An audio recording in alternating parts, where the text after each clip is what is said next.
வானொலி நேயர்களுக்கு வணக்கம். இன்றைய காலை நேர தலைப்புச் செய்திகள்.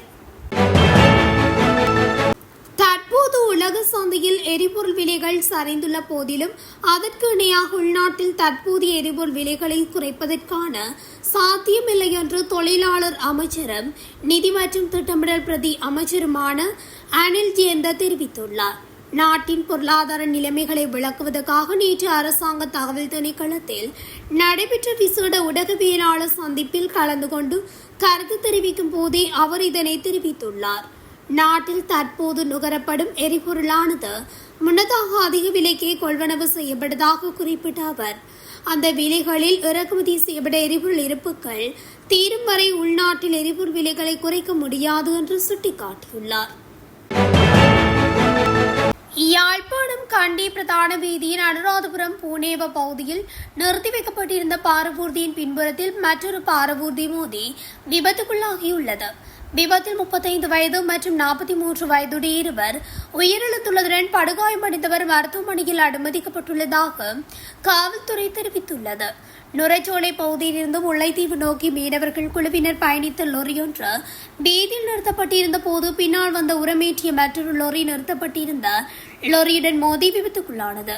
இந்த மோதலின் போது உரமேற்றிய லொரி மீனவர்கள் இந்த லொரியின் மீது கவிழ்ந்ததில் இந்த விபத்து நிகழ்ந்துள்ளது. விபத்தில் உயிரிழந்தவர்கள் நுரைச்சோலை பகுதியைச் சேர்ந்த 35 மற்றும் 43 வயதுடைய மீனவர்கள் என்று போலீசார் குறிப்பிட்டுள்ளனர்.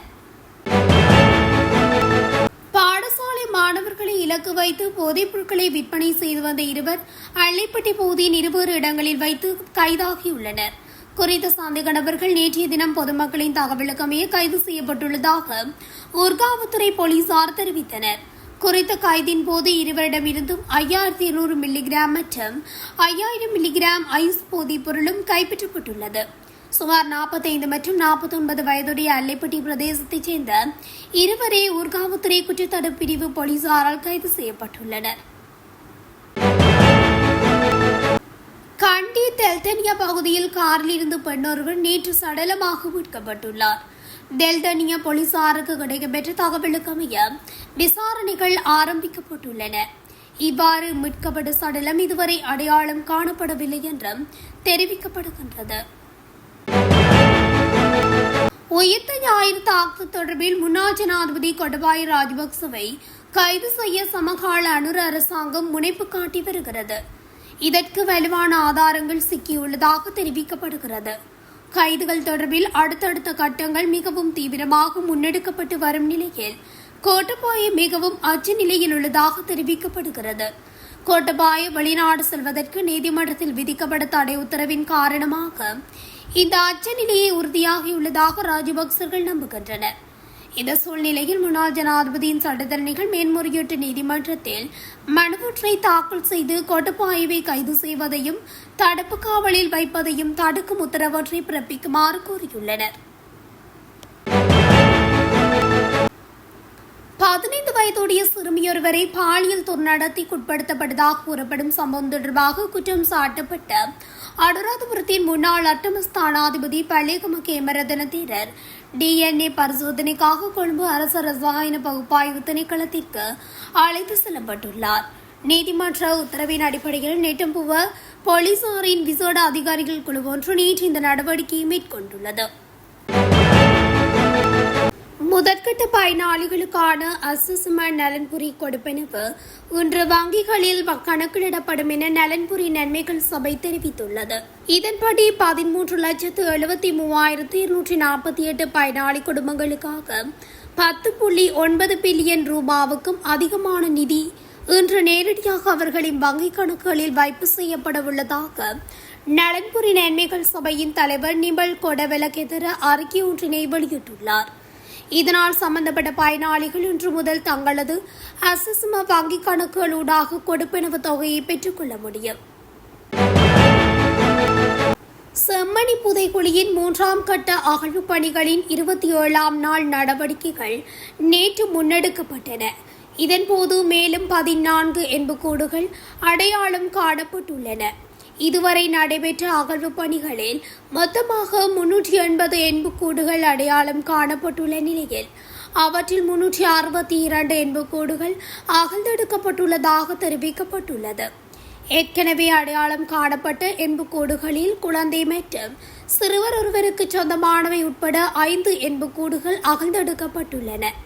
மேலும் நேற்றைய அகழ்வு பணிகளின் போது எண்புக்கூடு ஒன்றின் இடுப்பு பகுதியில் இரும்பு வளையம் ஒன்று சான்று பொருளாக மீட்கப்பட்டதுடன் சிறுமி ஒருவரின் பிளாஸ்டிக் காப்பை ஒத்த பொருளும் கண்டறியப்பட்டுள்ளதாகவும் அதனை சுத்தப்படுத்தும் பணிகள் முன்னெடுக்கப்பட்டு வருவதாகவும் தெரிவிக்கப்பட்டுள்ளது. பேலியகுட குற்றப்பிரிவினால் தெமட்டகுட பகுதியில் வீடொன்றில் பெருமளவிலான ஆயுதங்கள் மற்றும் போதைப் பொருட்கள் பறிமுதல் செய்யப்பட்ட வழக்கில் தலைமறைவாகியிருந்த முக்கிய சந்தேகநபர்களான தம்பதியினர் கைது செய்யப்பட்டுள்ளனர். சந்தேகநபர்கள் கதிர்காமம் பகுதியில் உள்ள ஒரு விடுதியில் பதுங்கியிருந்த போது மேற்கு மாகாண வடக்கு குற்றப்பிரிவினரால் கைது செய்யப்பட்டுள்ளனர். இவ்வாறு கைது செய்யப்பட்டவர்கள் வெள்ளம்பட்டியவை சேர்ந்த 28 வயதுடைய தம்பதியினர் என்றும் போலீசார் தெரிவித்தனர்.